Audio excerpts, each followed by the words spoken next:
Hello everyone, welcome to TSN Education Channel. Today we will do class 8th history chapter 5 when people rebel 1857 and after. हम Khurda uprising जो case study है उस पर discuss कर रहे थे, इसे कंटिन्यू करते हैं. Come to the page number 63.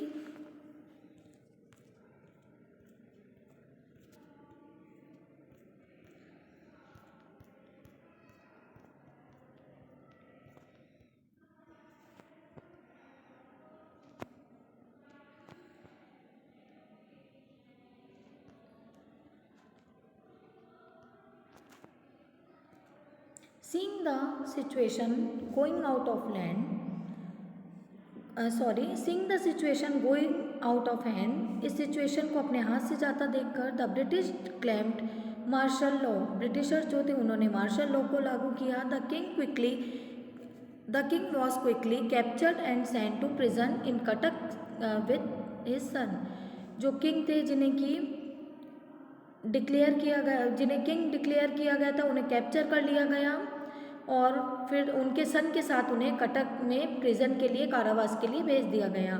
The Buxi with his close associate Krishnachandra ब्रह्मावर Rai tried to cut off all communication between Cuttack and Khudra as the uprising spread to the southern and northwestern parts of Odisha. Bakshi जो थे, बक्सी जगबंधु और उनके close जो associate थे कृष्णचंद्र ब्रह्मावर राय ने जितने भी कम्युनिकेशंस थे कटक और खुदरा के बीच में, उन्हें सबको उन कम्युनिकेशन को कट ऑफ करने का ट्राई किया. बट जो अपराइजिंग था ये साउदर्न और नॉर्थ वेस्टर्न पार्ट्स में उड़ीसा की स्प्रेड हो चुका था. Consequently the British sent major general Martindale to clear off the area from the clutches of the Pike, while at the same time announcing rewards for the arrest of Bakshi Jagbandhu and his associates. Consequently means परिणाम स्वरूप जो Britishers थे उन्होंने major general Martindale को उस area से Pikes को बिल्कुल क्लियर करने के लिए भेजा, वहाँ से हटाने के लिए, पाइक्स को हटाने के लिए जनरल मार्टिंडल को भेजा. एट द सेम टाइम उसी टाइम ये अनाउंस किया गया बक्सी जो जगबंधु हैं और उनके जो एसोसिएट थे उनको अरेस्ट करने के लिए एक रिवॉर्ड को अनाउंस किया गया. In the ensuing operation hundreds of paiks were killed. इस ऑपरेशन में कई पाइक जो थे उनको किल कर दिया गया था. Many fled to deep jungles, और बहुत सारे ऐसे पाइक थे जो कि घने जंगल या डीप जंगल्स में भाग गए थे. Some return home under a scheme of amnesty, और कुछ क्षमा योजना के एक स्कीम के अंडर अपने घर वापस आ गए थे. 10 मई 1817 the uprising was mostly contain, और उसके बाद 1817 तक ये अपराइजिंग हो रहा था. However, outside Khurda, it was sustained by Bakshi Jagbandhu with the help of supporters like the Raja of Kujang and the unflinching loyalty of the Pike until his surrender in May 1825. उसके बाद खुर्दा के outside में भी बक्सी जगबंधु ने अपने उनके कुछ supporters जो थे उनकी हेल्प से और राजा कुजंग की हेल्प से इसको, और जो पाइक थे उनकी लॉयल्टी के कारण इसे जो ये रिबेल था इसको स्टार्ट रखा. और उसके बाद उन्होंने 1825 में सरेंडर किया, कि मई में सरेंडर किया. 1825 मई में उन्होंने सरेंडर किया. On their part the British henceforth adopted a policy of leniency. उसके बाद जो ब्रिटिशर्स थे उन्होंने कई पार्ट में ये जो पार्ट था खुर्दा, यहाँ पर लीनियंसी की पॉलिसी को अडॉप्ट किया और intelligence and forbearance towards the people of Khurda. The price of salt were reduced and necessary reforms were made in the police and justice systems. Salt के जो प्राइस थे उन्हें रिड्यूस किया गया और पुलिस और जस्टिस सिस्टम को रिफॉर्म किया गया.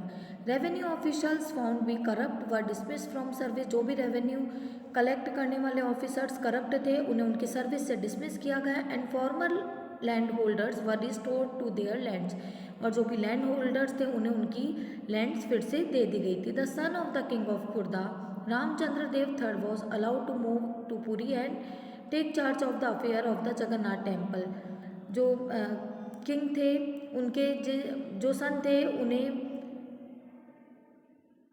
पुरी जाने के लिए अलाउ किया। रामचंद्र देव जो थर्ड थे उन्हें पुरी जाने के लिए मूव करने के लिए अलाउ किया गया और उन्हें जगन्नाथ टेम्पल के सभी चार्जेस दिए गए और 24,000 रुपीज़ ग्रांट दी गई। In sum it was the first such popular anti British arm uprising in Orissa. ये उड़ीसा की फर्स्ट आर्म अपराइजिंग थी जो कि ब्रिटिशर्स के साथ हुई थी, which had far reaching effect on the future of British जो एडमिनिस्ट्रेशन था उस पर इसका बहुत इफेक्ट हुआ था। For a heavenly kingdom of great peace while the revolt was spreading in India in 1857 a massive popular uprising was raging in the southern parts of China. जब यहाँ पर 1857 में एक रिवॉल्ट जो स्प्रेड हो रहा था इंडिया में, उसी टाइम चाइना के साउदर्न पार्ट्स में भी एक पॉपुलर अपराइजिंग हो रही थी। It had started in 1815 and could be suppressed only by the mid 1860। ये 1850 में स्टार्ट हुई और इसे 1860 तक रोक दिया गया, ख़त्म कर दिया गया था। Thousands of laboring poor people were led by Hong Zhuang to fight for the establishment of the heavenly kingdom of great peace।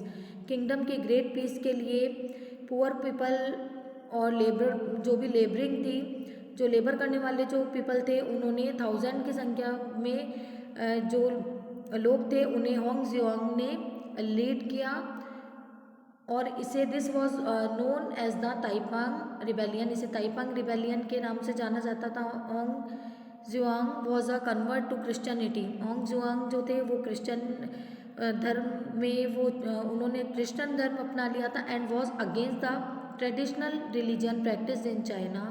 और जो भी चाइना में कल्चरल ये जो प्रैक्टिस होती थी, रिलीजियस जो प्रैक्टिस थी कन्फ्यूशियनिज्म और बुद्धिज्म की, इसके भी अगेंस्ट थे।